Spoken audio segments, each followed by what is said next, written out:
हरे कृष्णा। स्वागत है आप सभी का हमारे मायापुर टीवी के Mayapur lady special talk show के 10th एपिसोड में।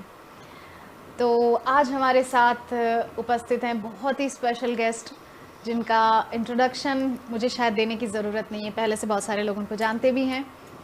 और उसके साथ साथ हमारे साथ दो और गेस्ट हैं जो पहले भी हमारे साथ शो में कई बार जुड़ चुके हैं। तो सबसे पहले मैं आप लोगों को बता दूं कि आपके जो भी प्रश्न, जिज्ञासाएं, क्वेश्चन, कमेंट्स, टिप्पणियाँ जो कुछ भी है या कुछ भी आप हमारे साथ शेयर करना चाहते हैं तो आप हमारे नंबर पर जो कि स्क्रीन पर डिस्प्ले हो रहा है 6297773729 पर भेज सकते हैं। तो आज का जो हमारा टॉपिक होने वाला है वो है पेरेंटिंग।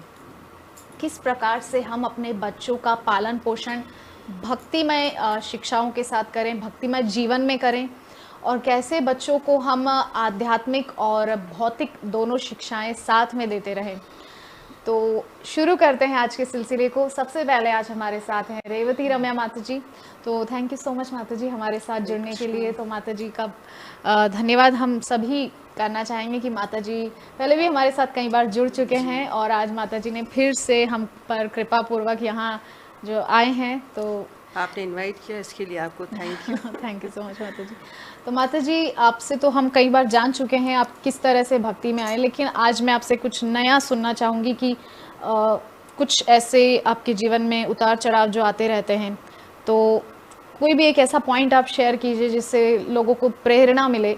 चाहे आप अभी के समय में या पहले के समय में आपने जो भी फेस किया हो, जिससे लगा हो कि बस अब एकमात्र मुझे भक्ति ही मेरा और कोई आश्रय नहीं है, कृष्ण चरणारविंदों में ही अब मुझे सब कुछ मतलब समर्पित करना है।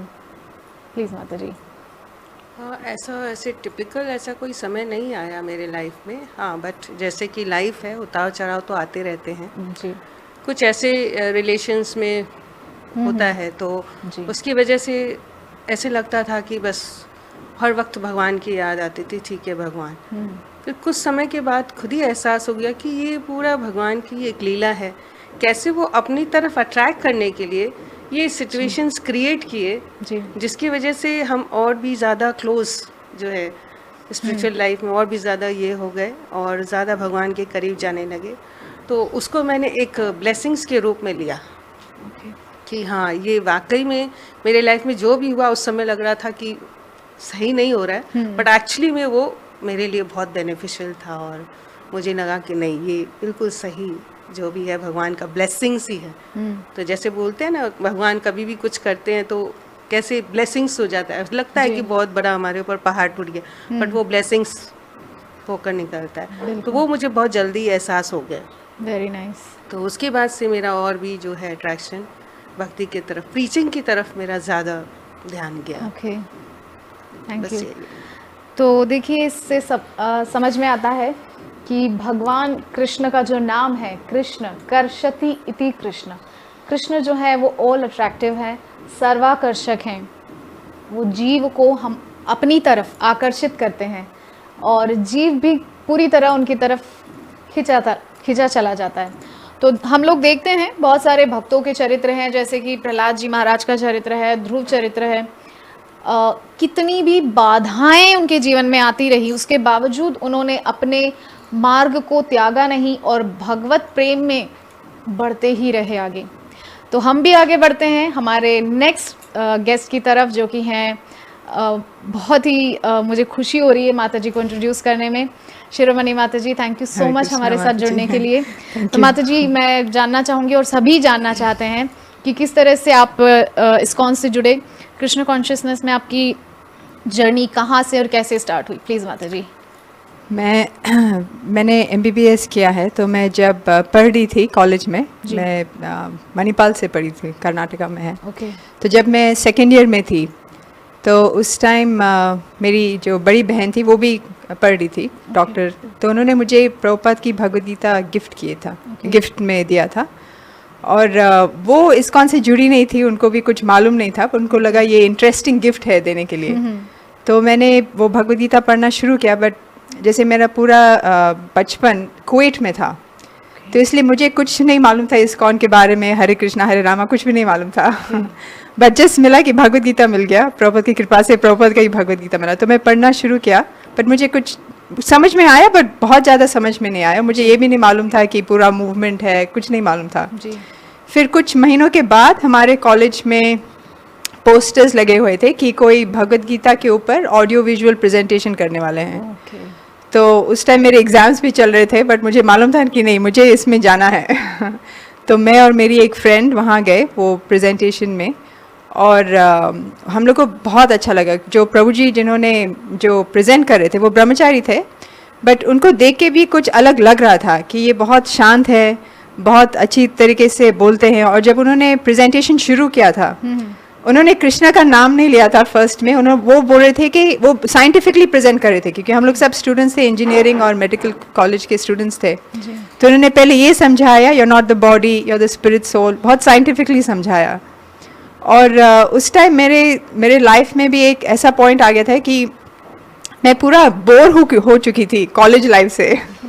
यूजुअली ऐसा आई मीन होता नहीं है, बट मैं जैसे हॉस्टल में थी, हमेशा फ्रेंड्स के साथ थे, जब भी चाहो बाहर खाना जाते थे, मूवी देखने जाते थे, और मम्मी पापा भी नहीं है तो कोई रिस्ट्रिक्शन भी नहीं था। और एग्ज़ाम जब आने वाला है उसके 15 दिन पहले पढ़ो, एग्ज़ाम में भी अच्छे मार्क्स आ जाते थे।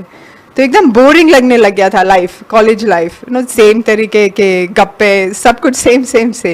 तो ये कृष्णा कॉन्शियसनेस, जैसे भगवद गीता और जो प्रभु जी ने जो प्रेजेंट किया, एकदम जैसे ब्रेथ ऑफ फ्रेश एयर था, कि ऐसे ऐसा भी कुछ है। और ऐसा लगा कि हाँ, ये तो पूरे लाइफ के लिए ये कर सकते हैं। फिर उसके बाद मैं एक डिवोटी से मिली, वो भी मेरी सीनियर थी, और हमारे कॉलेज में एक्चुअली सिर्फ वो एक और लड़की, सिर्फ वही थी जो कृष्णा कॉन्शियसनेस कर रही थी। फिर धीरे धीरे उन्होंने मुझे उनके रूम में बुलाया, फिर भगवद गीता मुझे समझाया, फिर ऐसे चलता गया। Very nice.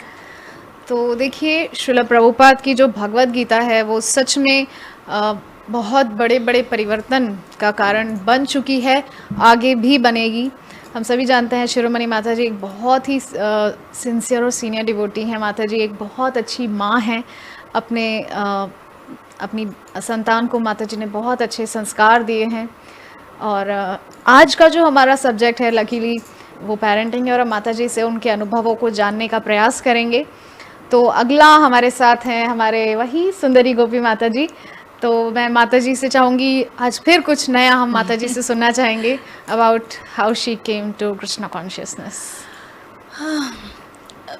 अभी तो आपने काफ़ी कुछ सुन लिया है। मैं थोड़ा सा कुछ अलग कहना चाहती हूँ कि इस्कॉन में जो मुझे बहुत ही अपना सा लगा, जो जिसमें मैं पार्ट ले सकती हूँ, जो मेरा स्वभाव से इंक्लाइन था। तो मेरा एक स्वभाव है, मुझे लोगों से बात करने को बहुत अच्छा लगता है, फिर कोई भी हो, कोई वो सड़क का भिखारी हो या कोई भी लड़का हो, लड़की हो, कोई भी हो।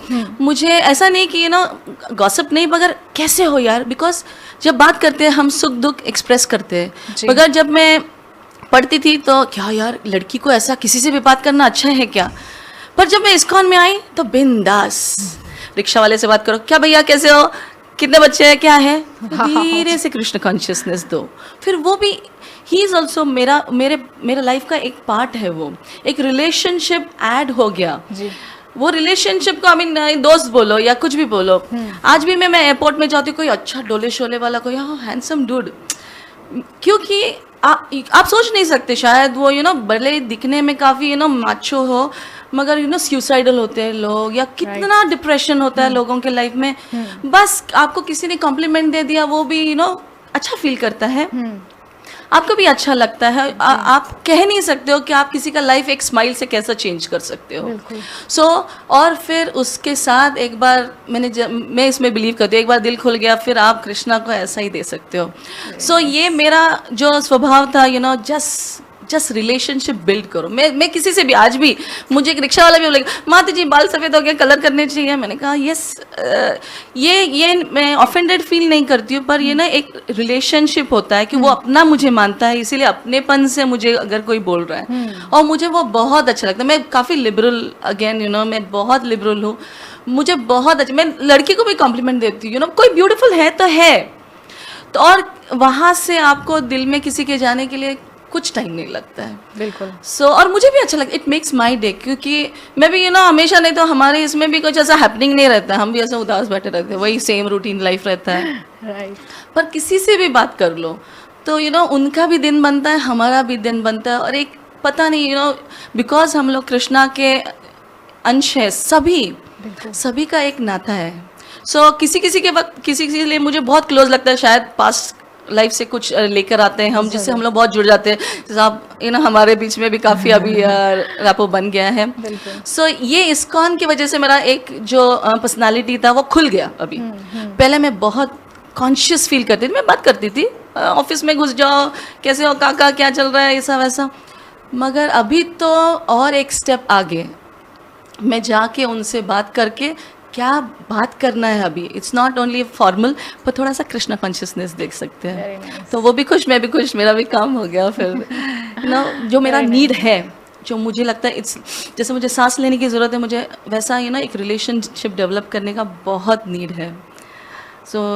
इट इज़, तो मेरे लिए काफ़ी इम्पोर्टेंट है, जो मेरे लिए इस्कॉन ने वो सा खिला दिया है अभी। वाओ, वो मेरा part of personality, so that what I am share. This is what I like about you.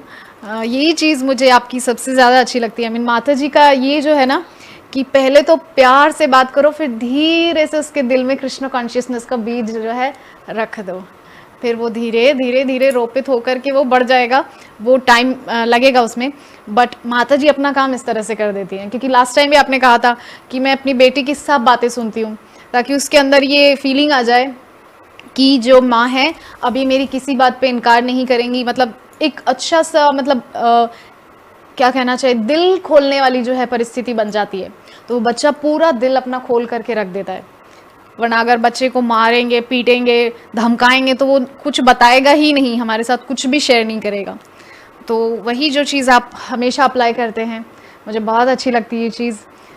तो हम शुरू करते हैं हमारे प्रश्नों के सिलसिले को। तो आज हमारा, जैसे कि आप सभी जानते हैं, जो हमारा टॉपिक है वो है पेरेंटिंग। तो कुछ क्वेश्चंस मेरे पास हैं जिनके रिगार्डिंग हम बात करेंगे, जिनको लेकर के हम चर्चा करेंगे, और हमारे जो तीनों स्पीकर्स हैं उनके ज्ञान का हम भंडार आप लोगों के सामने उपस्थित करने का प्रयास करेंगे। तो सबसे पहले हम एक क्वेश्चन लेते हैं हमारे रेवती माता जी से, कि why children today don't listen to their parents. क्यों आजकल जो हैं बच्चे अपने माता पिता को सुनना नहीं चाहते हैं, या उनकी सुनना नहीं चाहते हैं? माता जी। हरे कृष्णा। ये तो आजकल बहुत कॉमन है जी। पेरेंट्स लोग की यही सबसे पहले शिकायत रहती है कि बच्चे सुनते नहीं हैं। तो जहाँ तक मेरा एक्सपीरियंस है, जहाँ तक मेरी सोच है, ऐसे तो आजकल पेरेंटिंग के ऊपर बहुत सारे यूट्यूब में सेमिनार और ये सब दिए हुए हैं, बट एक पर्सनल जो रियलाइजेशन और वो सब जो है, जो मैं अनुभूति शेयर करना चाहूँगी कि आजकल फैमिलीज बहुत छोटी हो गई हैं जी। सबसे बड़ा प्रॉब्लम तो यही है। हाँ। तो अब बच्चे क्या है, एक पैम्पर्ड चाइल्ड हो गए। हाँ। अब वो इतने पैम्पर्ड हो गए हैं, और पहले क्या होता था, जॉइंट फैमिली में रहते थे, मान लीजिए मेरा बच्चा मेरी बात नहीं सुन रहा है, तो भाई मेरी जेठानी या देवरानी है, उसके बच्चे को बोलो तो वो सुन लेते, तो अपने बच्चे को फील होता है फिर मुझे भी सुनना चाहिए। हाँ। तो वो लोग क्या ऐसे एक दूसरे का देख करके वो लोग सीखते थे, बट आज वो माहौल नहीं है, वो परिस्थिति नहीं है जी। सिर्फ हस्बैंड वाइफ है और बच्चा है, वो भी एक ही बच्चा है, दो भी नहीं है।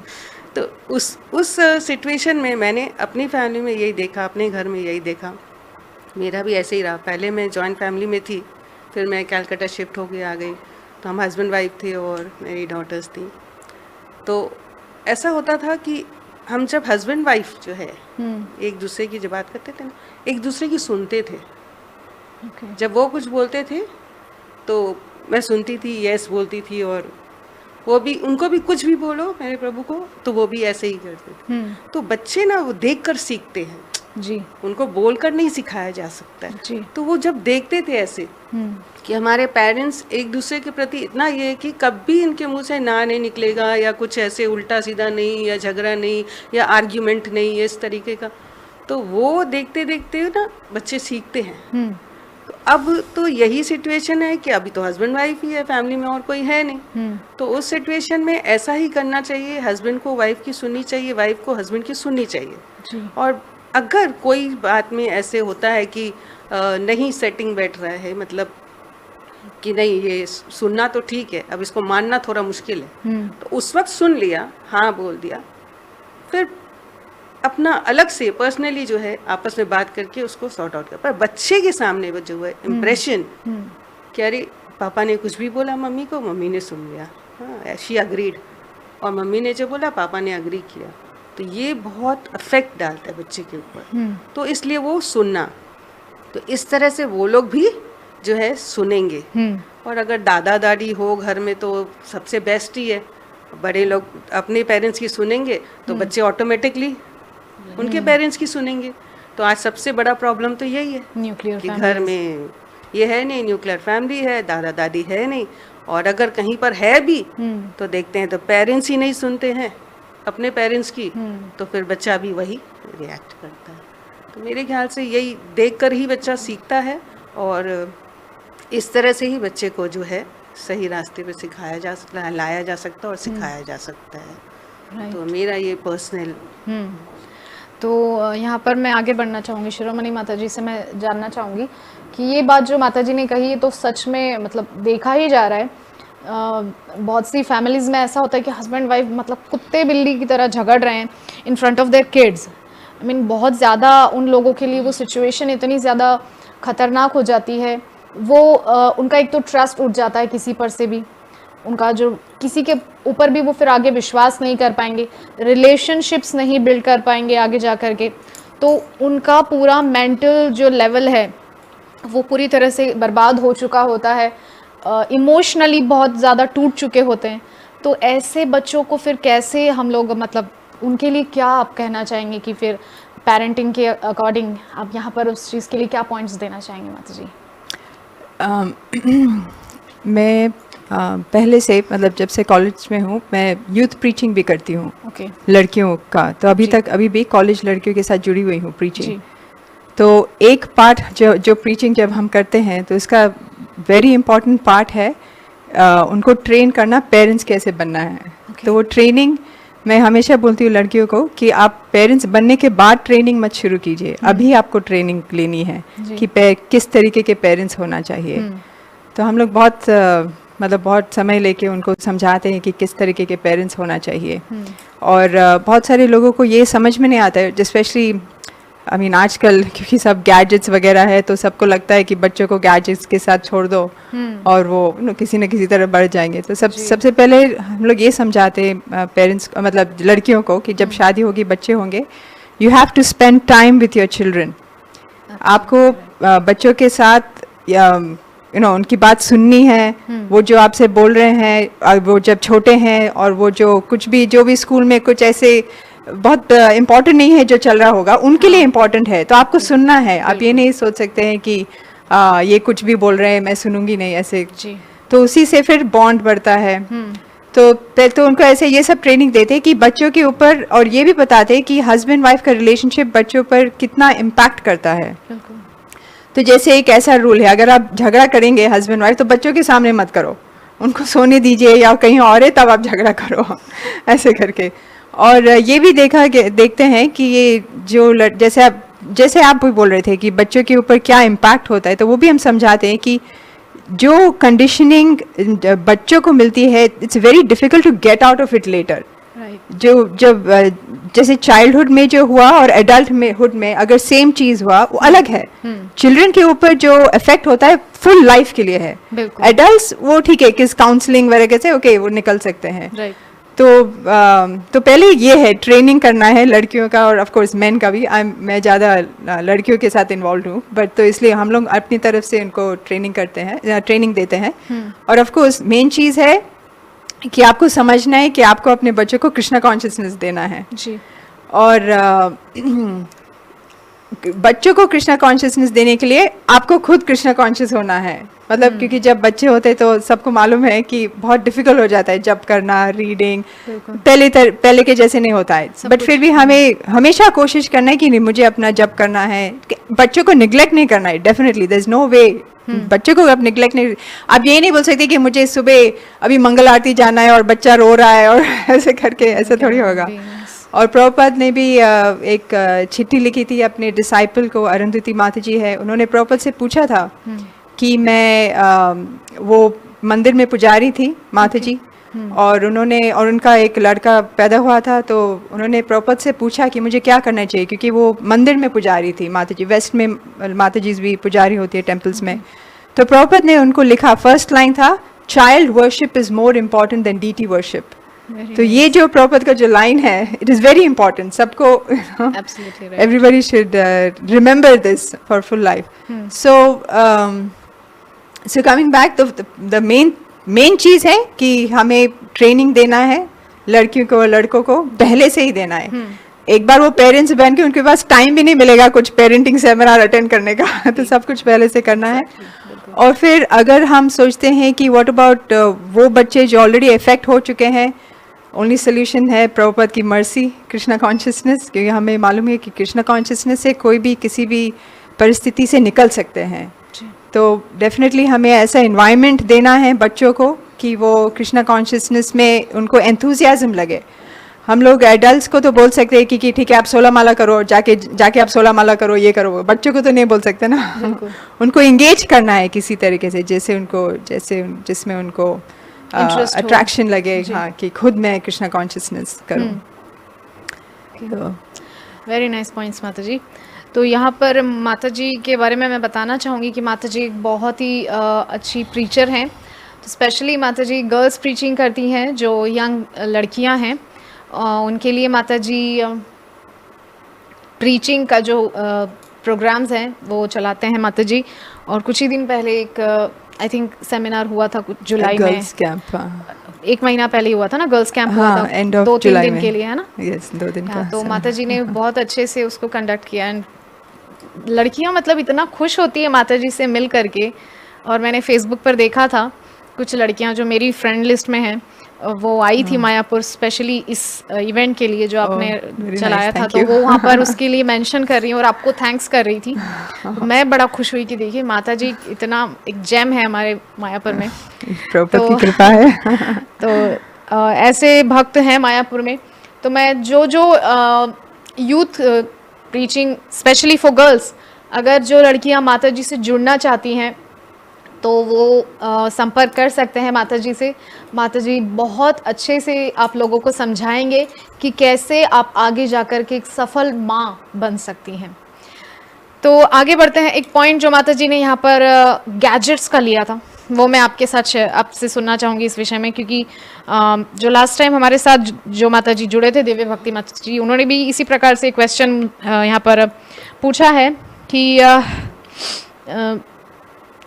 मोस्टली क्या होता है, बच्चे रो रहे हैं, फ़ोन दे दिया, बच्चे खा नहीं रहे हैं, फ़ोन दे दिया, और कुछ भी ठूस दो, फिर वो फ़ोन देख रहे हैं, दैट वो कहीं फिर और डिस्ट्रैक्ट नहीं होंगे, जस्ट फ़ोन में ही घुसे रहेंगे। और इतना नज़दीक से बच्चे फ़ोन देखते हैं ना कि फिर वो उनकी आंखों पे इतने मोटे मोटे चश्मे लग जाते हैं बहुत कम एज में। जैसे कि लास्ट वीक रत्नावली माता जी ने बताया था कि एक बच्ची है 3-3.5 साल की है और उसको इतने मोटे मोटे चश्मे लगे हुए हैं, और उसकी माँ ही आई स्पेशलिस्ट है। दुख की बात ये है। तो ऐसे तो ये मैं आपसे जानना चाहूँगी कि ये जो गंदी आदत है, माँ स्पेशली माँओं की गलती है, क्योंकि माँ ही तो दे रही है ना फ़ोन, बच्चा अपने से कैसे लेगा।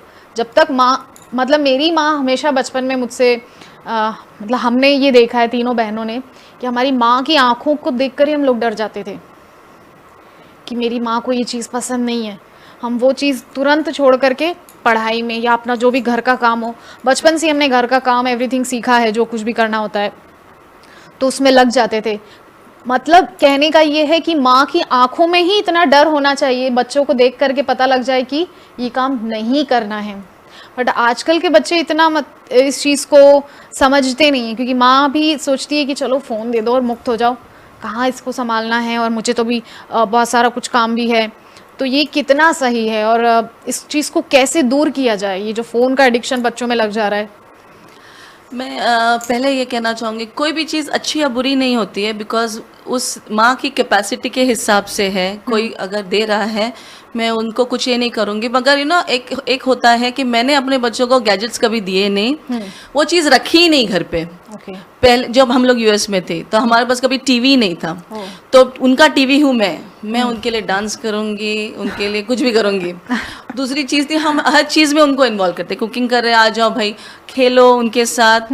तो फिर बाद में कैसा हो गया कि वो बड़े हो गए, जब उनको उनके दोस्त की ज़रूरत है, मगर फिर अगर मेरे पास उतना फिजिकल स्ट्रेंथ नहीं है तो मैं ऑप्शन लेती हूँ, वो उसका हेल्प लेती हूँ गैजेट्स का, कि आज मैं बीमार हूँ, सिर्फ बीमारी में ये मिलेगा। उसको हम कैसा यूज करते हैं उसके हिसाब से समझ में आता है वो गैजेट अच्छा है या बुरा है। तो बिल्कुल आप उसको फुल छूट दे के ये भी बराबर नहीं मेरे हिसाब से। बट हर एक की अपनी अपनी कैपेसिटी होती है, किसी के पास एनर्जी नहीं होती है, किसी के पास उतना वो एक्टिव मदर्स नहीं रहते, प्रोएक्टिव आई वुड से। मैं तो इतने क्राफ्ट करती थी कि अगर मुझे गैजेट देना है उसके बदले में मैं $10 का एक क्राफ्ट किट हमेशा रेडी रखती थी, क्योंकि वीकेंड को बोर होंगे बच्चे, बाकी सब शॉपिंग जाते थे एंड ऑल, तो हमारे लिए हमारे घर में एक बजट होता था क्राफ्ट एक्टिविटीज़, क्योंकि मेरी सारी लड़कियां हैं, तो इतना बजट में हम क्राफ्ट एक्टिविटीज़ लाएंगे। फिर बाकी अभी भी हम लोग 4 चेयर है, अभी 2 ऑर्डर किया है, क्योंकि घर में संगीत कुर्सी खेलेंगे, है ना, म्यूजिकल चेयर खेलते हैं। डैडी को भी बुलाते हैं, हमारे ऑलरेडी 3 बच्चे, तो 5 लोग मिलके खेलेंगे। तो कोई हारता नहीं है, पर ऐसे खेलते रहते हैं, बस लगा के म्यूजिक लगा के खेलेंगे। तो हम काफ़ी कुछ जो पुराने एक्चुअली हम लोगों ने बचपन में खेले हैं वो गेम्स खेलते हैं। तो मगर ये समझना है कि आप अगर खेलोगे भी नहीं, गैजेट भी नहीं दोगे, तो बच्चा पक्का वो ना रिबेल करेगा कि मेरी माँ, वैसे ही बच्चे यही बोलेंगे माँ मेरी माँ सबसे बुरी माँ है। हाँ, ये तो एक कॉम्प्लीमेंट है माँ के लिए, बच्चों की तरफ मुंह से ये हमेशा निकलेगा।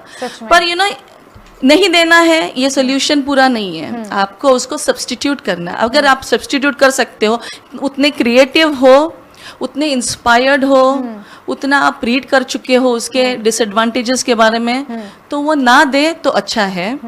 पर आपको अपनी कैपेसिटी देख के मैं क्राफ्ट कर सकती हूँ, अगर 1-1, 2-2 घंटे 10 बच्चे लेके 20 बच्चे लेके मैं क्रिएटिव हूँ, कृष्णा के वो भी ना एक प्रेयर डालनी पड़ती है, क्योंकि मैं कोई बच्चे नहीं संभालती थी पहले। हम तो पहले जब मम्मी नहीं रहते हैं तो भी, मगर ये सब चीज़ें कैसी आती है वो कृष्णा को रोते हैं हम लोग।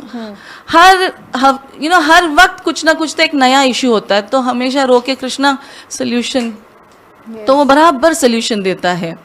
तो ऐसा कभी कभी बहुत बार हो गया, कुछ रोए, इतना बड़ा क्राफ्ट किट किसी ने मुझे ऐसे कोई अपना प्री स्कूल बंद कर रहा है, उन्होंने उनके बाजू वाले ने किसी ने हमको दे दिया, हो गया। फिर वो सिर्फ इवन एक डब्बा आ गया, हमारे बच्चे पता है वो इतना बड़ा अमेजोन का जैसा डब्बा आता है, हमारे यूएस में भी ऐसे बड़े बड़े डब्बे में घुस के 2 छोटे वाले बैठ के खेलेंगे, क्योंकि वो ऑप्शन ही नहीं है, क्योंकि टीवी नहीं है हमारे पास। तो उनको एक बोरिंग टाइम भी होता है, आप बोर हो जाओ चलेगा, आप जो करो, ये टाइम में कुछ नहीं मिलेगा, वो भी एक टाइम होता है, एक बोरिंग टाइम होता है। तो और एक्चुअली जब हम बोर होते हैं तो हम लोग काफ़ी क्रिएटिव होते हैं, जो लेखक होते हैं ना, बोर होते हैं तब अच्छा सा क्रिएशन, मस्त पोएट्री लिखते हैं या कुछ, तो कि आप बोर होते हैं। मेरी छोटी वाली भी 2nd नंबर काफ़ी क्रिएटिव है, आर्टिस्टिक है, कुछ ना कुछ तो ऐसा, कुछ तो गुड़िया बनाएगी, कुछ तो सड़ा हुआ कुछ क्रैप लेके, कुछ तो कचरा उठाएगी, उसका डॉल बनाएगी कुछ तो। सो ये आप अब अगर आपका वो स्किल सेट में भी होना चाहिए, और नहीं है तो सिंपल करना है, प्रे करो कि मेरे को ना थोड़ा स्किल्स आना चाहिए। वो कृष्णा ना वो कहता है ना, योगक्षेमम वहम यम, मैं I carry what you lack. और वो मेरे केस में ना मैंने पक्का देखा है, मैंने इतने सारे क्राफ्ट किए, मैं क्राफ्ट माताजी करके ही फेमस थी। मेरा एक झोला था, मेरी बेटी हर क्लास में बैठी गई 1 घंटा, बड़ी वाली। अब तो बाद में छोटे आने के बाद थोड़ा सा डिफरेंट हो गया, पर मेरे बाजू में 10 बच्चे पक्का आके बैठेंगे, उनकी मम्मी को पता है ये आएगी ना क्लास को, अपने बच्चे उधर छोड़ देंगे, क्योंकि मैं उसी के लिए फेमस थी। और वो भी मैंने रो के सीखा, कृष्णा ने मुझे ऐसा दिया लिटरली, पर मैंने उसके पास गई मांगने के लिए, कृष्णा प्लीज़ मेरे को ये सब कैसे करने का। फिर मैंने बुक्स भी कितने सारे चिल्ड्रंस बुक्स बनाए, क्योंकि मैं बैठती थी जब प्रेग्नेंट थी, उसकी बर्थ के बाद भी, कि मुझे चाहिए था बोर्ड बुक्स चाहिए मेरे बेटी के हाथ में, वो भी कृष्ण कॉन्शियस बोर्ड बुक्स, बाजार में नहीं था। तो मैंने ऑलमोस्ट 50 डिफरेंट टाइटल्स, चैतन्य चरितामृत, श्रीमद् भागवतम, कृष्ण लीला, आप बोलो ऑल्टर का बुक, ये बुक वो बुक, सब 12 से मैं 12 से 4 बैठती थी, बुक्स बनाती थी रात को 12 से 4। वो सोती थी, वो बहुत ही छोटी थी, 6 महीने तक उसको मैंने फिर वैसा वो शेड्यूल था, सारे बुक्स बनाए, हैंड प्रिंट किए और उसके लिए मैंने दिए। और फिर वहाँ से हमारा बुक्स का जर्नी काफ़ी शुरू हो गया, तो ड्रामास करने का। और इवन भागवतम भी आप लोग आप बोलोगे भागवतम कैसे पढ़ाएंगे बच्चों को। मैं क्या करती थी, जब से वो 3 दिन की थी, 3 दिन में हम लोग हॉस्पिटल से घर आते थे तो नॉर्मल डिलीवरी में, तो मैं उसको जब नर्स करती थी, दूध पिलाती थी, तो भागवतम के ट्रांसलेशंस पढ़ती थी 3 दिन से। तो हम लोग पहुंच गए, ऐसा करते करते वो 2 साल की हो गई। फिर एक माता जी ने बोला उसको पढ़ो, तो मैंने कहा यार वो भी तो वो बैठेगी नहीं, दूध पिलाना तो बंद हो गया था 18 मंथ्स में। तो बोलते पढ़ो, कुछ नहीं होता, पढ़ो, वो सुनेगी, क्योंकि उसको वो संस्कार थे। यू नो 3 दिन का बच्चा जो भी सुनता है उसको कनेक्शन तो फील होता होगा। तो फिर वहां से फिर हम लोगों ने हर श्लोका को हम लोग, मैं ट्रांसलेशन पढ़ती थी और उसको ड्रॉ करती थी, ये नारद मुनि है, ये युधिष्ठिर महाराज है, नारद मुनि ने ट्रैवल किया। और फिर भागवतम से हमने पूरा माउंटेन्स, वैली, सब कुछ, हिस्ट्री, ज्योग्राफी, सब कुछ उसको मैंने पहले भागवतम से, फर्स्ट 5.5 years ऑफ मेरी बड़ी बेटी का भागवतम से था। तो उसमें टीवी का जरूरत नहीं, एंटरटेनमेंट पूरा मैं ड्रॉ करती थी, वो कलर करती थी, मैं ड्रॉ करती। फिर बाद में धीरे धीरे करके हमारा ड्रामा शुरू हो गया, क्योंकि Bhagavatam is full of stories, तो उसके लिए कोई अंत ही नहीं है। आप क्रिएटिव बनो, और नहीं हो तो प्रे करो, वो तो बराबर, he will carry what you lack, उसमें कोई शंका ही नहीं है। सो गैजेट एकमात्र चीज नहीं है, मगर आपके पास वो आज नहीं हो, आपके पास छोटे दूसरे बच्चे हो तो आप दे सकते हो, मगर अवेयरनेस में दो और उसके कॉन्सिक्वेंसेस समझो। मैं ये दूंगी, जैसा सिगरेट पीते हैं तो आपके लंग्स खराब हो सकते हैं, ये दूंगी उनके आँख खराब होंगे। और गैजेट से एक होता है, वो लिखना बहुत देर से सीखते हैं, बिकॉज सुपर एक्टिव आप फेज में डालते हो। कार्टून में ना वो कार्टून इतना हाई पिच्ड होता है, हाई एक्टिविटी होता है, बच्चा रेस्टलेस रहता है, उसको बोलो लिखो। लिखने के लिए आपको जैसा पानी स्थिर होता है, आपका माइंड स्थिर होना चाहिए, क्योंकि वो ना हाथ ऐसे हिलता रहता है बच्चा इनिशियल फेजेस में। तो गैजेट से ये एक डिसएडवांटेज, आपको अगर डिसएडवांटेजेस समझेंगे तो एक इंडियन माँ बाप तो अरे लिखेगा ही नहीं मेरा बच्चा जल्दी से, तो फिर गैजेट से दूर रखेंगे। यू नो कॉन्सिक्वेंसेस समझो, तो आप अवेयरनेस में दो, देना भी रहा तो वेरी नाइस माता जी। तो देखिए यहाँ पर अवेयरनेस बहुत ज़रूरी है। आप गैजेट्स दे रहे हैं, लेकिन आपको उसके परिणाम को भी मद्देनज़र रखना होगा कि क्या उसके परिणाम आगे जाकर के उतने अच्छे हो पाएंगे। तो आगे हम बढ़ते हैं, हमारे रेवती माता जी से हम क्वेश्चन पूछना चाहेंगे कि क्या हम बच्चों को दंड दें तो अच्छा रहता है, मतलब किसी भी प्रकार का जो शारीरिक दंड हो या इस प्रकार से, क्योंकि आज के समय में तो बहुत कठिन हो गया है ना, कलयुग में इस तरीके के दंड देना बच्चों को, बहुत रिबेलियस हो जाते हैं, बहुत रिबेलियस हो जाते हैं। तो क्या ये सही है? हम लोग के समय में तो ऐसा था, जब हम लोग छोटे थे जी, तो दंड भी आवश्यक था। अच्छा। उस समय देते थे, ज्यादा नहीं, वही थप्पड़ मार दिया या ये कर दिया। जी जी, आज के टाइम पे तो बच्चे को आप हाथ भी नहीं लगा सकते, बिल्कुल। तो फिर आज की परिस्थिति को देखते हुए, समझते हुए फिर वैसा करना चाहिए। बट ऐसा भी नहीं है कि आप एकदम भी जो है अहिंसावादी हो जाएं। हाँ। तो थोड़ा बहुत तो, बट वो भी देखना चाहिए कि एक होता है कि हर वक्त दंड देना, उससे वो बच्चा आदी हो जाएगा। हाँ, क्या हुआ, एक थप्पड़ खा लेंगे, काम बन गया, खत्म बात। 2 थप्पड़ खा लेंगे, फिर वो परवाह नहीं करेगा। नॉट ओनली ये मार की बात है, थप्पड़ की बात है, वैसे भी हर बात में अगर बच्चे को आप डांटोगे जी, तो वो डांट की भी असर खत्म हो जाती है, ढीठ हो जाते हैं बच्चे। जी। तो बच्चे के स्वभाव को समझते हुए, ये सबके लिए अलग अलग होगा जी, सबके बच्चों का अपना अपना एक स्वभाव होता है, तो उस हिसाब से हम लोग को बच्चे का स्वभाव देख करके उस हिसाब से रिएक्ट करना चाहिए। आज हम देख सकते हैं कि हाँ मेरे बच्चे को मार से डर लगता है जी, तो इसका मतलब ये नहीं है कि हम उसको हर वक्त मार का ही उसको दोष दिखाएं। हाँ। तो वो भी गलत होगा। हाँ, बट हाँ बहुत बड़ा कुछ उसने गलती किया है तो उसके लिए अगर मार का दोष है तो वो एकदम ही सतर्क हो जाएगा कि नहीं ये एकदम गलत है, तो वो बिल्कुल स्टॉप हो जाएगा। और कोई बच्चे में ठीक है, मार का कोई फर्क ही नहीं पड़ता है, मारते जाओ, कुछ भी करो, तो उसको फिर प्यार से समझाना पड़ता है। ओके। वो फिर प्यार, ऐसे बच्चे फिर प्यार के भूखे होते हैं।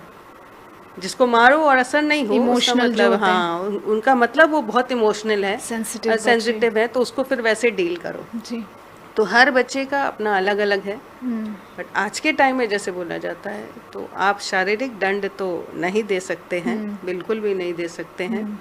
और अगर बाय चांस देना पड़े तो ये भी नहीं है कि होता ना, जैसे मैं दंड दूं, थोड़ा सा पापा का डर दिखा दूं, जी। घर में और कोई बड़ा है उसका दंड, मैंने उसका डर दिखा दूं। अगर ऐसे काम हो जाए तो ज़्यादा अच्छा, ऐसे काम हो जाए तो ज़्यादा अच्छा। कभी कभी बच्चे होते हैं ना, अरे बाथरूम में बंद कर देंगे, हाँ। खाली बोलते हैं डर से ही। डर से। तो हमें देखना चाहिए, हर वक्त डर भी नहीं दिखाना है, हर वक्त बहुत प्यार भी नहीं करना है, हर वक्त मारने का भी नहीं सोचना है, डांटने का भी नहीं सोचना है। बस बच्चे के स्वभाव को जानते हुए हमें वैसा कदम उठाना चाहिए। मतलब ये किसी भी चीज की अति नहीं कर देनी उनके किसी साथ। भी चीज़ की अति नहीं करनी चाहिए। और हमें यह भी नहीं सोचना चाहिए कि एकदम भी नहीं मारना है और एकदम भी प्यार बहुत ही करना है, पैम्पर कर देना है बच्चे को, वो भी नहीं होना चाहिए। बिगड़ैल हो जाएगा। हाँ। और किसका डर इसको है, उसका डर दिखाकर भी जो है, जी। और हर वक्त भय से भी काम नहीं होता है, हाँ तो वो आदत हो जाती है बच्चे को। हाँ, मतलब वही साम दाम दंड भेद हाँ, ये नीति साम अपना दाम करके। दंड भेद। हाँ, तो पहले समझाइए, फिर दंड का तो बहुत लास्ट में आता है जी। बच्चे का। वो भी बच्चे का स्वभाव देखकर फिर हमको एक्शन लेना पड़ता है। और लड़कियों के मामले में दंड का तो बिल्कुल ही नहीं चलता। वो लोग बहुत सेंसिटिव होती है, बहुत इमोशनल होती हैं और बहुत अटैच्ड होती हैं पेरेंट्स के साथ। बच्चे, लड़के थोड़े से ये होते हैं उछल कूद वाले, तो पर बच्चे माँ के अटैच्ड होते ही हैं, लड़के खासकर माँ से ज़्यादा अटैच्ड होते ही हैं। जी। तो बस उस हिसाब से, मतलब मेनली स्वभाव देख करके उसके नेचर को समझ के हमें रिएक्ट करना चाहिए। वेरी नाइस माता जी। तो यहाँ मुझे मेरी माँ की याद आ रही है, क्योंकि मेरी माँ ने बचपन में मारा है। मैं ऐसा नहीं कहूँगी कि मेरी माँ ने मुझे बस सिर पर हाथ ही फेरती रही सब समय, नहीं। मैंने अपनी माँ के हाथों की मार खाई, और आज मैं बहुत गर्व से कहती हूँ कि मेरी माँ की जो परवरिश है वो सबसे बेस्ट है इस दुनिया में मेरे लिए। आई मीन सबके लिए अपनी अपनी माँ बेस्ट होती है, तो मेरे लिए मेरी माँ बेस्ट है। और मैं बहुत अपनी माँ से प्रेम करती हूँ, और मेरी माँ सच में बहुत प्यारी हैं, जिन्होंने ऐसे संस्कार हमको दिए कि आज यहाँ हैं हम लोग। हाँ, तो झाड़ू से भी मारा है मेरी माँ ने, तो मुझे याद है आज भी। आई मीन एक बार पता नहीं क्या हुआ था मुझे, एक्चुअली मेरी माँ का ये था कि बाहर जाके मत खेलो, जो खेलना है घर में खेलो। जैसे आप कहते हैं कि आपके बच्चों को आप घर में ही बिजी रखते हैं कि वो बाहर देखना ही नहीं चाहते, मेरी माँ का भी ऐसे ही था। लड़कियाँ हैं, 3 लड़कियाँ हैं, हमारी भी माँ की हम 3 लड़कियाँ हैं। तो माँ का ये था कि तुम घर में रहो, जो करना है घर में खेलो, तीनों बहनें मिल करके। यद्यपि मेरी जो बड़ी बहन है वो तो बहुत बड़ी है मेरे से, तो उसके साथ तो खेलना पॉसिबल होता नहीं था, तो कुछ भी इस तरीके से करती रहती थी, खिलौनों के साथ, गुड़िया के साथ खेलती रहती थी। सबसे छोटी हूँ मैं, तो फिर भी कभी एक बार हो गया था ऐसा, बाहर जा कर के खेल कर आई थी, तो बहुत झाड़ू से फिर पिटाई हुई थी बालकनी में, लोग देख भी रहे थे पड़ोसी। तो एनीवेज जो भी है, मुझे बिल्कुल भी पछतावा नहीं है कि मेरी माँ ने मुझे मारा, या मेरी माँ के प्रति मैं कभी भी बगावत वाला भाव मेरे अंदर, हो सकता है कभी रहा हो, यंग एज में रहा हो, जब युवावस्था थी तब रहा भी हो। अब एज बढ़ गई, अब तो समझ में आता है खुद उस परिस्थिति में आकर के, गृहस्थी में आकर के, कि नहीं, हमारी माँ ने जो कुछ भी हमारे लिए किया वो सर्वश्रेष्ठ था। तो मैं आगे बढ़ना चाहूँगी। हमारे शिरोमणि माता जी से मैं एक प्रश्न पूछना चाहूँगी कि कैसे बच्चों को भक्ति के लिए प्रेरित किया जाए, कैसे उनके अंदर नाम जप के प्रति या श्रील प्रभुपाद की बुक्स के प्रति आकर्षण उत्पन्न किया जाए। एक चिट्ठी है जो प्रभुपाद लिखते हैं, वो पेरेंट्स को लिख रहे हैं कि आप जो कर रहे हैं वो बच्चे आपको इमिटेट करेंगे जी। तो मेन चीज़ जो प्रभुपाद वो लेटर में बोल रहे हैं कि पेरेंट्स को कॉन्स्टेंटली कुछ ना कुछ एक्टिविटीज़ करना चाहिए कृष्ण कॉन्शियसनेस में जी। तो बच्चे इमिटेट करके वही करेंगे जो पेरेंट्स कर रहे हैं जी। तो एक तो वो है कि पेरेंट्स को हमेशा मतलब एक्टिव रहना चाहिए कृष्ण कॉन्शियसनेस में। और ये अरुधा माता जी है जो शायद सब जानते होंगे, जिन्होंने अपने बच्चे को होम स्कूलिंग करके बड़ा किया है, तो उन्होंने एक बुक लिखी है, होम स्कूलिंग कृष्णास चिल्ड्रन। तो वहाँ पे भी माता जी वही बोल रही हैं कि जब वो बाहर संकीर्तन में जाते थे वो बच्चों को लेके जाते थे, वो बुक डिस्ट्रीब्यूशन में जाते थे वो बच्चों को लेके जाते, और जैसे सुंदरी माता जी बोल रही थी जो भी फेस्टिवल है जो भी कर रहे हैं बच्चों को इन्वॉल्व करके रखिए जो आप कर रहे हैं। तो एक तो वो है कि आप एक्टिव रहेंगे तो बच्चे एक्टिव रहेंगे, तो पेरेंट्स को भी कॉन्स्टेंटली जैसे माता जी बोल रही थी पहले कि बच्चे हमें कृष्णा कॉन्शियसनेस में रखते हैं, तो हम भी जैसे सोचते रहते कि इनको कैसे कृष्णा कॉन्शियसनेस देना है, तो हम एक्टिव रहेंगे, बच्चे हम लोग के साथ रहेंगे। तो जैसे तो एक वो है। दूसरा है कि जैसे ओके मेरे घर में जो होता है अभी दोपहर को ओके सुबह तो ऑफकोर्स हम लोग मायापुर में है तो मंदिर इधर ही है 10 मिनट्स वॉकिंग डिस्टेंस, तो नेचुरली सुबह हम लोग पूरा फैमिली मंदिर जाते हैं, तो बच्चे भी आते हैं तो वहाँ पे सेवा करते हैं, कीर्तन में पार्ट लेते हैं। फिर उसके बाद दोपहर को हम लोग जैसे 1 घंटा मेरे हस्बैंड अपने फ्रेंड के साथ भागवतम पढ़ते हैं, तो बच्चे भी बैठ के सुनते हैं। मतलब वो और क्या, वैसे भी वो शैतानी तो नहीं कर सकते उस टाइम आवाज़ नहीं कर सकते घर पे, तो वो बैठ के वो भी सुन लेते हैं कुछ। फिर उसके बाद शाम को जैसे मेरा लड़का है उसको बुक डिस्ट्रीब्यूशन पसंद है, वो बहुत इंस्पायर्ड है वैशेषिका प्रभु से, और वो एक बार गए थे वैशेषिका प्रभु के साथ बुक डिस्ट्रीब्यूशन करने, तो उसके बाद उसको, और वो भी बाय नेचर बहुत उसको अच्छा लगता है दूसरे लोगों के साथ बात करना, तो बुक डिस्ट्रीब्यूशन में उसको वो भी करने को अच्छा लगता है, तो उसमें भी पूरी फैमिली इन्वॉल्व रहती है। तो ये नहीं मतलब वो अकेला नहीं, जैसे मेरे हस्बैंड, मैं पूरा वो बैकग्राउंड वर्क करती हूँ, जैसे किताबें का रखना, अकाउंटिंग, मेक श्योर कि काफ़ी किताबें हैं फॉर मनी, ये सब कुछ करना, और फिर मेरे हस्बैंड उसको लेके जाते हैं शाम को, फिर वो भी करता है, फ्रेंड्स भी आते हैं, उसके फ्रेंड्स भी आते हैं करके, तो पूरा मतलब वो अलोन नहीं है, उसको पूरा मतलब इतने सारे लोग हैं जो सेम एक्टिविटी कर रहे हैं, और वो भी अपने फ्रेंड्स को भी लाते हैं, वो भी करते हैं क्योंकि वो ये भी कर रहा है, ये भी, ऐसे करके सब लोग करते हैं बुक डिस्ट्रीब्यूशन। तो एक तो ये है पेरेंट्स है, और फिर दूसरा है कि उनका एक फ्रेंड सर्कल होना चाहिए जिनके पास सेम इंटरेस्ट है। तो पेरेंट्स को ये भी इंश्योर करना चाहिए कि उनके बच्चों को डिवोटी बच्चों का एसोसिएशन मिले। ओके मायापुर में आसान है ये करना, बट जैसे सिटीज़ में बहुत सारे लोग पूछते हैं कि क्या करना चाहिए, क्योंकि बच्चे नॉर्मल स्कूल में जाते हैं, सब लोग डिवोटीज़ नहीं हैं वहाँ पे। बट फिर जहाँ पे भी मैंने देखा है जहाँ पे बच्चे जो सिटीज़ में रह के भी बहुत सीरियस डिवोटीज़ बने हैं, जैसे माता जी के भी लड़कियां हैं, मैं उनको बहुत अच्छी तरीके से जानती हूँ, बहुत सीरियस हैं, तो उन लोग को बहुत एसोसिएशन मिला। स्कूल ओके स्कूल में नॉन डिवोटी फ्रेंड्स है, बट स्कूल के बाहर टेम्पल में है या जो कम्युनिटी कुछ कम्युनिटी है, तो उनको बहुत एसोसिएशन मिलता है लाइक माइंडेड फ्रेंड्स से, तो वो डिपेंडेंट नहीं रहते अपने नॉन डिवोटी फ्रेंड्स के ऊपर, क्योंकि उनके पास दूसरा सर्कल है। ठीक है हमारे फ्रेंड्स हैं, हम उनके साथ करेंगे।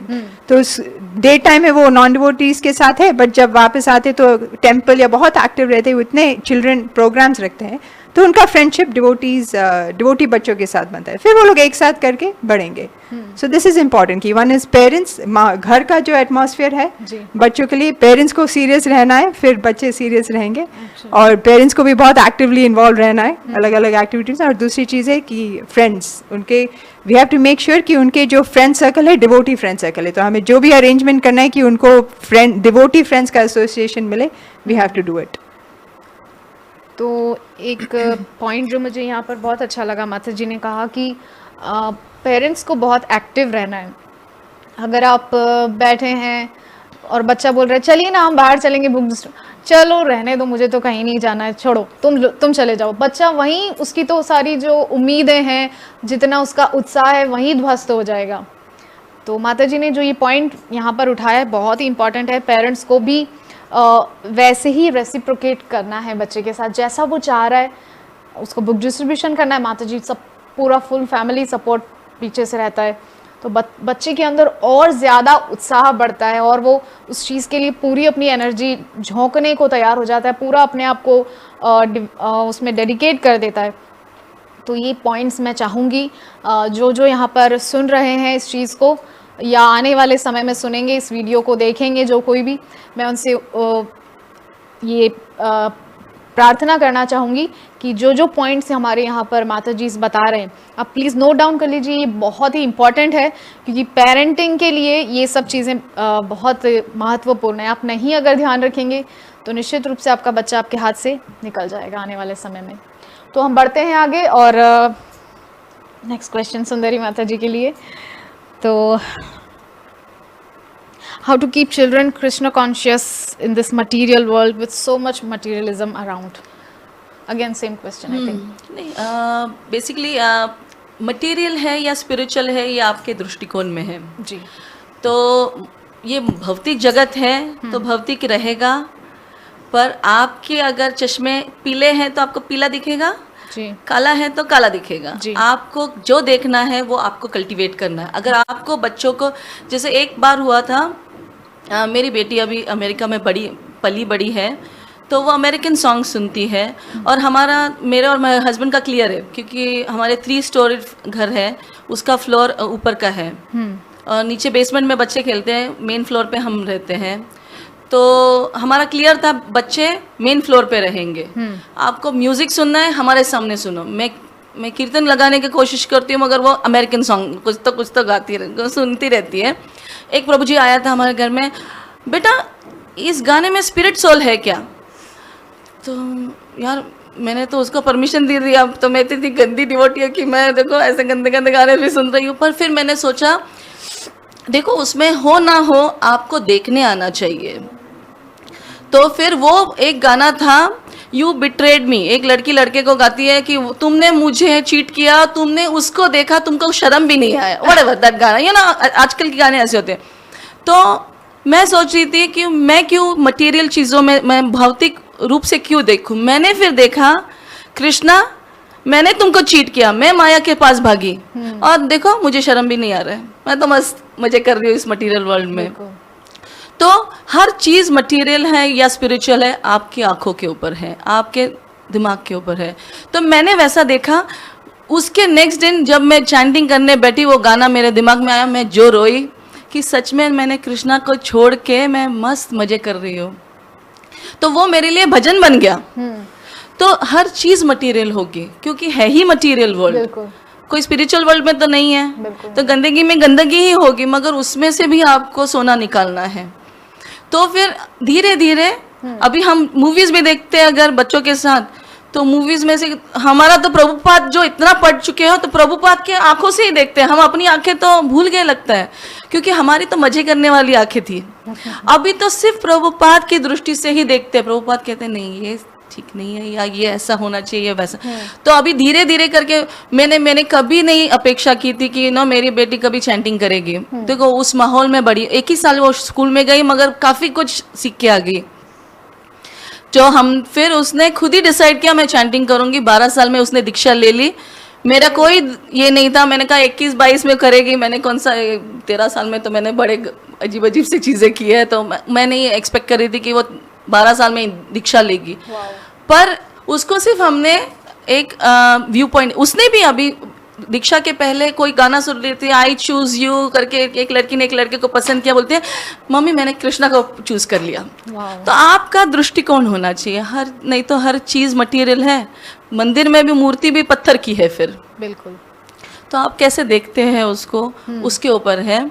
तो बस उसको ट्रेनिंग है. आपके सीनियर्स होने चाहिए और बहुत सारी प्रार्थना करनी चाहिए. कभी कभी मुझे नहीं दिखते, बहुत गुस्सा आता है. ट्रेन में भी बड़े बड़े आवाज़ में आया कोई लव सॉन्ग चलता रहता है, मगर मैं भी सोचती हूँ वो जो प्रेमी उस प्रेमिका के लिए फील करता है, कृष्णा किसी दिन मुझे आपके लिए फील हो. वो भाव तो वही है ना, वो उसके लिए करता है, मैं आपके लिए करूँ. तो बस एक दृष्टिकोण आपका थोड़ा सा चेंज करेंगे तो पूरा ये भौतिक जगत स्पिरिचुअल हो जाएगा. तो ये मैं सोचती हूँ क्योंकि हम बाकी लोगों को नहीं चेंज कर सकते हैं. The change has to come from within. हम अपने आप को चेंज कर सकते हैं. वेरी नाइस माता जी. बहुत ही एनलाइटनिंग आंसर माता जी ने दिया यहाँ पर. बहुत ही अच्छे से समझा दिया चीज़ों को. और मुझे ये सुनकर के बड़ी खुशी हो रही है, आपकी छोटी सी बेटी ने दीक्षा प्राप्त कर लिया. I mean such blessed. तो देखिए यहाँ पर जो समझने वाली बात है वो ये है कि बच्चों पर आप कुछ भी थोप नहीं सकते. जो माता जी का पॉइंट है, हमेशा से माता जी यही कहते हैं कि बच्चों पर कुछ, किसी पर भी आप कुछ थोप नहीं सकते ज़बरदस्ती कि तुम ऐसा करो, तुम वैसा करो, ऐसा नहीं करोगे तो बहुत बुरा होगा. मतलब ये जो नज़रिया, ये तो हमको रखना ही नहीं है. We have to change ourselves first. Okay, बस हम अपने आप को बदल लेंगे, फिर सारी दुनिया वैसे ही बदल जाएगी क्योंकि हमने अपने आप को बदल लिया है. तो मैं भी अब कोशिश कर रही हूँ माता जी आप लोगों के आशीर्वाद से अगर हो सके कि मेरा बहुत प्रॉब्लम है, मैं अपना बता रही हूँ कि मैं बहुत फॉल्ट्स ढूंढती हूँ मैं। ये बहुत मतलब मंगल आरती में जाना, मंगल आरती घुसना, फॉल्ट्स ढूंढना, ये इतनी भीड़ चली आती है ना बाहर से आने वाले लोगों की, and they push each and everyone, एक दूसरे को धक्का देते हैं इधर से उधर। That's really irritating. मुझे नहीं रहना, मैं जाऊंगी कहीं और बैठ कर जब करूंगी।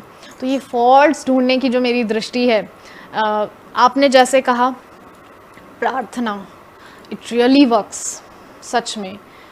जब हम चैंटिंग करते हैं तो हरिनाम भगवान से हमको, क्योंकि वो साक्षात भगवान ही है ना, तो हरिनाम प्रभु से प्रार्थना करनी चाहिए कि आप थोड़ा सा मेरे अंदर हम्बलनेस का एक बूंद दे दीजिए, ताकि मैं जो दृष्टि है मेरी दोष दृष्टि उसको मैं सुधार सकूं।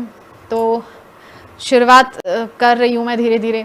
आई डोंट नो कब तक होगा, मैं सीख ही रही हूँ अभी। तो आप लोग सब मेरे आगे बड़े बड़े दिग्गज बैठे हुए हैं, मैं तो चींटी भी नहीं हूँ आप लोगों के सामने। तो आई रियली होप कि आप लोगों के आशीर्वाद से मैं भी कुछ हासिल कर पाऊंगी। दोष दृष्टि तो सब में ही है, ये तो है ही एक, हाँ, फॉल्ट फाइंडिंग का तो नेचर है ही। बट मेरा ज़्यादा है आई थिंक। मेरे प्रभु जी भी बोलते हैं, प्रभु जी और हम लोग क्या करते हैं, जैसे हम लोग कुछ सीरियल देख रहे हैं, मान लीजिए क्राइम पेट्रोल देख लिया एक एपिसोड, क्योंकि उसमें बताया कि उस लड़की के साथ कितना बुरा हुआ वगैरह वगैरह। तो मैं बोलती इस लड़की ने भी गलती है की है, ऐसे काम करना चाहिए क्या, ऐसे कपड़े नहीं पहनने चाहिए, फलाना ढिमकाना। तो मैं मतलब फॉल्ट ढूंढने लगे। तो मेरे प्रभु जी बोलते सब जगह फॉल्ट्स ढूंढती हो, इतनी गंदी आदत है।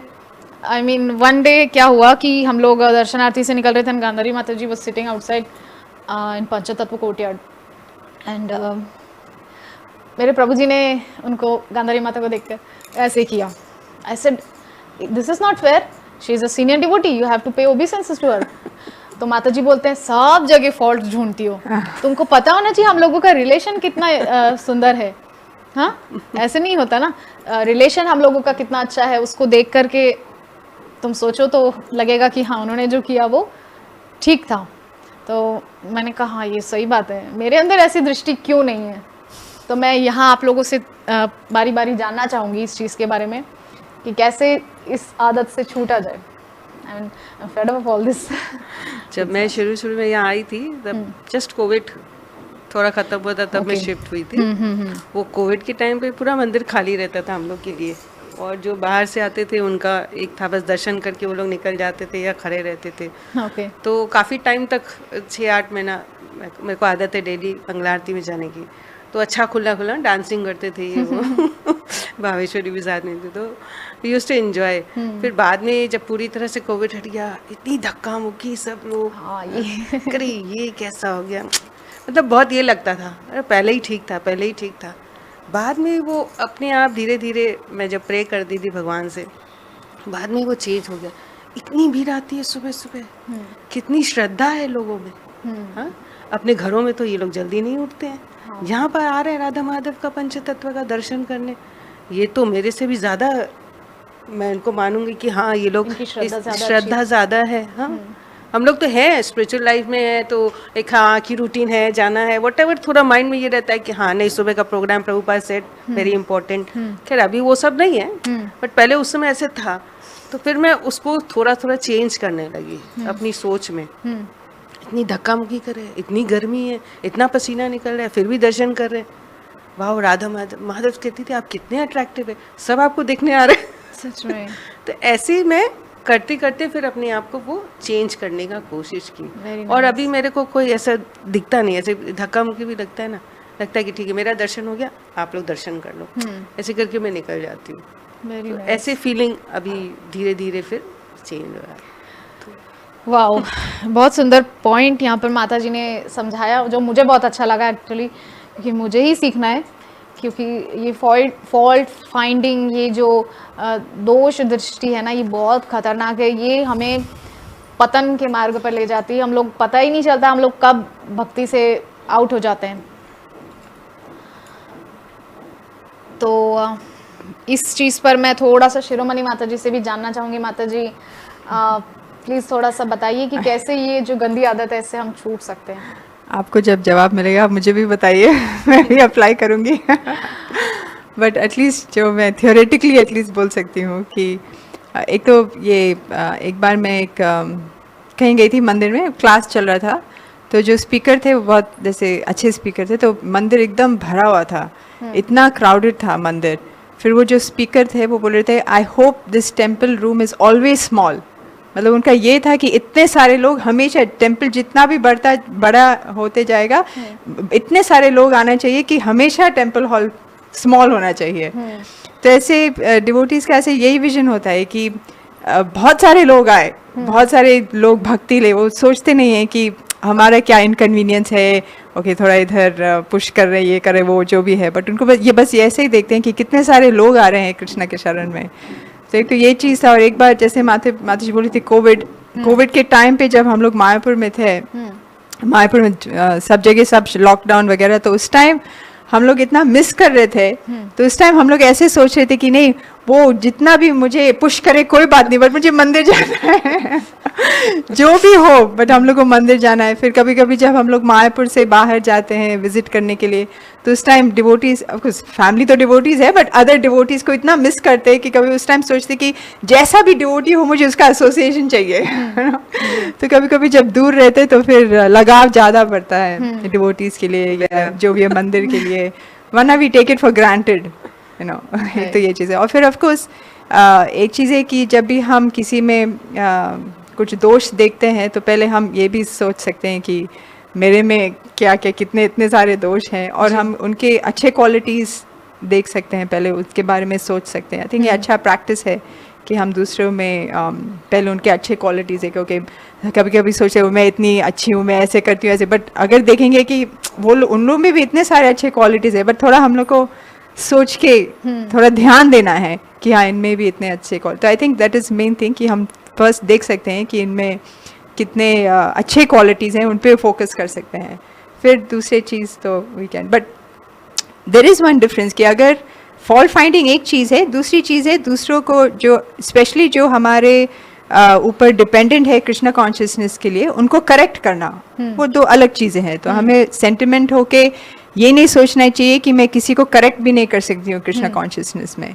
अगर किसी के कृष्णा कॉन्शियसनेस का हम लोग की रिस्पॉन्सिबिलिटी है उनके कृष्णा कॉन्शियसनेस की, तो हमें डेफिनेटली उनको करेक्ट करना है। हम सेंटिमेंटल होके ये नहीं बोल सकते कि ये फॉल्ट फाइंडिंग है तो मैं उनको करेक्ट नहीं करूँगी, वो फिर it is wrong on our part, वो कृष्णा कॉन्शियसनेस नहीं हुआ ना। आपकी रिस्पॉन्सिबिलिटी है तो आपको उनको करेक्ट करना है, कैसे करेक्ट करना है वो आप देख सकते हैं, but you cannot be sentimental also.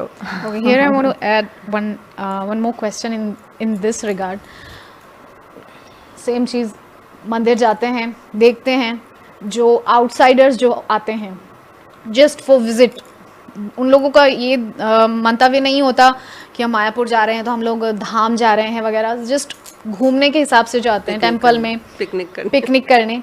तो जब वो टेम्पल में कोई ऐसा मिस्टेक करते हैं जो हम लोग सहन नहीं कर सकते बीइंग डिवोटीज, तो हम लोग उनको करेक्ट करेंगे। आई मीन मुझे तो बहुत बुरा लगता है कि मैं किसी को कैसे करेक्ट करूँ, मुझे फिर कोई कुछ बोल देगा पलट के तो मुझसे बर्दाश्त नहीं होगा।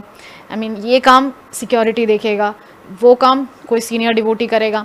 तो आपने जैसे कि कहा फिर हमारी रिस्पॉन्सिबिलिटी है वहाँ पर हम लोग उनको करेक्ट करें, तो क्या ये ऑलवेज हम इस चीज़ को कर सकते हैं या कहीं कहीं हमको इससे बचना चाहिए? व्हाट डू यू से? नहीं, करेक्ट उन लोग को करना है जो हम लोग के जिनका जो वॉलंटरली हमारे पास आते हैं और बोलते हैं कि आप हमें कृष्णा कॉन्शियसनेस में हेल्प कीजिए। ओके।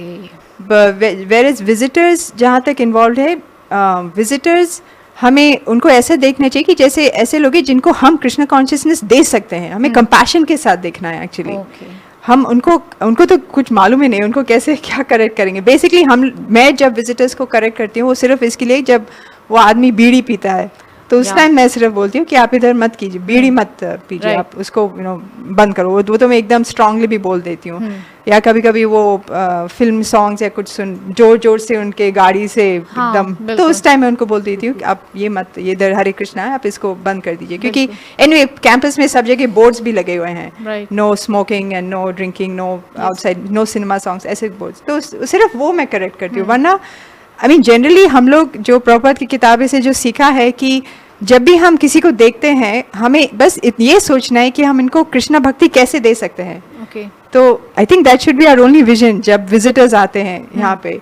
वो बाकी वो क्या है कैसे है क्या करते, जनरली हम लोग वो नहीं देखते हैं। Okay. जनरली यही देखते हैं कि हम उनको कृष्णा कॉन्शियस कैसे दे सकते हैं, या तो बुक दे सकते हैं या कभी कभी थोड़े विजिटर्स कभी थोड़ा लॉस्ट लगते हैं कि क्या करना है क्या, तो फिर हम जाके वॉलंटियर जाके उनसे बात करते हैं, आपको कंफर्टेबल है क्या हुआ, या आई मीन काफ़ी बार हम लोग ऐसा करते हैं। वो प्रभुपाद की कृपा से हमें मालूम है कि हमें इन लोगों को कृष्णा कॉन्शियसनेस देना है, तो the only vision we have for them is compassion.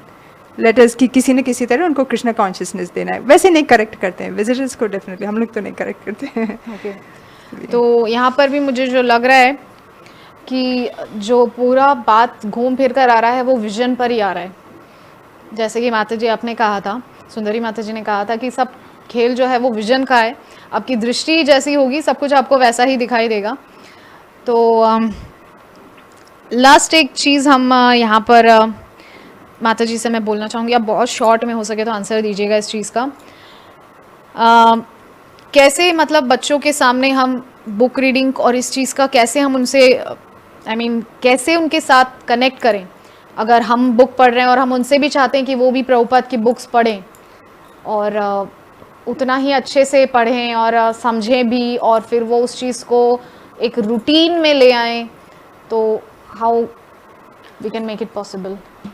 Book reading ये ना काफ़ी इंडिविजुअल इंटरेस्ट के ऊपर होता है, मगर आपने बहुत इंटरेस्ट से किया, जैसे आप अगर फ़ोन देखते हैं बड़े इंटरेस्ट से देखते हैं, या तो फिर रसगुल्ला खा रहे, आपका इंटरेस्ट आपके चेहरे पे दिखता है, तो बच्चा भी समझता है कि कुछ तो इंटरेस्टिंग मम्मी कर रही है। अभी जैसे मैंने भक्ति शास्त्री कर ली, उसके बाद भक्ति वैभव का लास्ट ईयर एक मॉड्यूल किया, तो मेरा सेकेंड इनिशिएशन हुआ। फिर मैं ऑल्टर पे जा सकती थी यूएस में, और मैं डीटी कुकिंग करती थी। तो मेरी बेटी को था मुझे भक्ति शास्त्री करना है, मुझे सेकेंड इनिशिएशन लेना है, क्योंकि मैं बहुत दिल से मेरा एक ही है, पढ़ना है बस। मुझे कंप्यूटर दे दो और प्रभुपाद की बुक सारे इंटरनेट से कनेक्टेड रहेंगे तो चलेगा। मैं सिर्फ दिन भर पढ़ती रहूँगी, क्वेश्चंस बनाती रहूँगी, आंसर सोचती रहूँगी, मैं और मेरे प्रभु जी सब डिस्कशन करते हैं काफ़ी, जो सुनते हैं पढ़ते हैं, और काफ़ी हमारे बीच में हार्मनी, प्यार ऐसा सिर्फ नहीं हक दे के ही एक्सप्रेस होता है। हम लोग काफ़ी देर तक डिस्कशन करते हैं, तो बच्चे देखते हैं इससे रिलेशनशिप मम्मी डैडी का कैसा है। सो अगर इंटरेस्टिंग है तो उनके लेवल पे जाके कुछ बुक्स, क्योंकि मैंने 3 लेवल के बुक्स बनाए थे। एकदम छोटों के लिए सिर्फ पिक्चर बुक्स थे, वो इस्कॉन डिजायर ट्री पे भी है। दूसरे लेवल पे छोड़ा राइटअप, तो पूरा भागवतम का स्टोरीज, चैतन्य चरितामृत मैंने 3 लेवल्स की बना दिए। आपके लेवल के level A, level B, level C तक किया, तो मेरे बच्चे मेरे बुक्स पढ़ते थे पूरा भागवतम। तो और इतने सारे चित्र रहते थे उसमें, उनको फन चाहिए।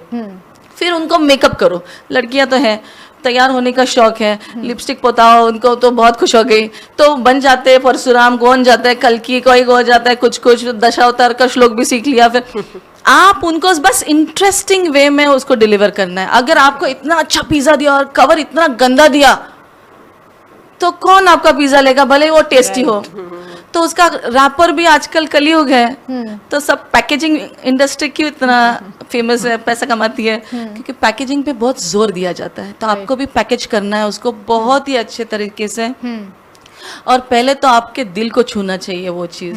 सुपरफिशियली पैकेज भी कर लिया ना तो थोड़े दिन बिकेगा, उसके बाद सप्लाई आपको बंद करना पड़ेगा। कर देंगे लोग। तो आपको वो छूना चाहिए पहले, आपको बहुत इंटरेस्ट होना चाहिए पढ़ने में, तो बच्चा पक्का लेगा। और इंटरेस्टिंग बनाओ, इतनी सारी वेज है इंटरनेट पे, अपना इस्कॉन डिजायर ट्री पे इतने सारे मीडियम्स में लोगों ने बुक्स बनाई है, ड्रामास बनाए हैं, स्क्रिप्ट्स बनाए, जो चाहिए वो आजकल मिलता है, गाइडेंस मिलता है आपको इस्कॉन में। तो और फिर वही आता है कि आप प्रार्थना करो। हमारे एक शिक्षा गुरु है हिज होलीनेस सच्चिदानंद महाराज, तो वो कहते हैं विजुअलाइज करो, क्योंकि आप जो भी विजन रखते हो वो होता है। जैसा होता है ना, अरे मैं गिर जाऊंगी, अरे मैं गिर जाऊंगी, अरे मैं गिर जाऊंगी, सच में गिर जाते हैं आप। आप सोचो, मैं तो हमारे ना गुरु महाराज ने बोला है कि एक ऐसा दिल में एक जगह बनाओ। तो मेरा एक कोर्टयार्ड है, उसमें मेरे पापा मम्मी जो सब रिलेटिव्स है वो सब चैंटिंग करते हैं। जब भी मैं आंख बंद करूं, मुझे वो कोर्टयार्ड में वो सब चैंटिंग कर, वो नहीं करते, वो सब भक्त नहीं है आज, तो वो चैंटिंग नहीं करते एक्चुअली, पर मेरे दिल में विजुअलाइजेशन रहता है वो सब चैंटिंग कर रहे हैं। तो बस आप विजुअलाइज करो, वो विजन आपका पूरा यूनिवर्स अलाइन करेगा, एक दिन वो होगा ही। आप सोचो ना, आप भी बार बार सोचोगे मैं पागल हूँ, मैं पागल हूँ, मैं पागल हूँ, सच में ऐसा लगने का मैं पागल ही हूँ। राइट। सो यू जस्ट आप सीड डालो, उसका फल मस्त आएगा। अगर वो कृष्णा कॉन्शियस है तो कृष्णा पक्का उसको ऐसा मस्त झाड़ बना देगा। वेरी नाइस माता जी। तो ये जो हमारा कॉन्वर्सेशन है ये बहुत सुंदर ढंग से आज हुआ। तो तीनों माता जी ने अपना अपना ज्ञान जो है किस प्रकार से अपने बच्चों को, या पहले बच्चे होने से पहले ही अगर आप युवावस्था में हैं वहीं आप उस ज्ञान को प्राप्त कर लें कि कैसे आगे जाकर के सफल माता पिता बनना है, वो सारा ज्ञान आपको आज यहाँ हमारे माता जी ने प्रदान किया। तो एक जो मैं यहाँ पर कंक्लूजन देना चाहूँगी वो ये है कि सबसे पहले तो आप स्वयं अगर जो क्वालिटीज़ आप अपने बच्चों में देखना चाहते हैं वो खुद में डेवलप कीजिए। पहले आप खुद वैसा बनिए तो बच्चे ऑटोमेटिकली उन चीज़ों को आपसे ले लेंगे, आपको देख देख कर ही वो उस चीज़ को ले लेंगे आपके अंदर से। दूसरा जो पॉइंट मुझे बहुत अच्छा लगा, विजन, कि आपका दृष्टिकोण आप अच्छे से ऐसा रखिए दृष्टिकोण कि सब कुछ आपको ऐसा लगेगा कि कृष्णमय है सब कुछ, तो आपके बच्चे भी उस चीज़ को वैसे ही स्वीकार कर पाएंगे। तो हमारा समय सीमा समाप्त तो हो रहा है। आज के प्रोग्राम को, आज के इस टॉक शो के 10th एपिसोड को हम यहीं विराम देना चाहेंगे। मैं तीनों माता जी को हृदय से धन्यवाद देना चाहूँगी हमारे साथ जुड़ने के लिए और अपने ज्ञान को हमारे साथ साझा करने के लिए। तो यहीं विश्राम करेंगे।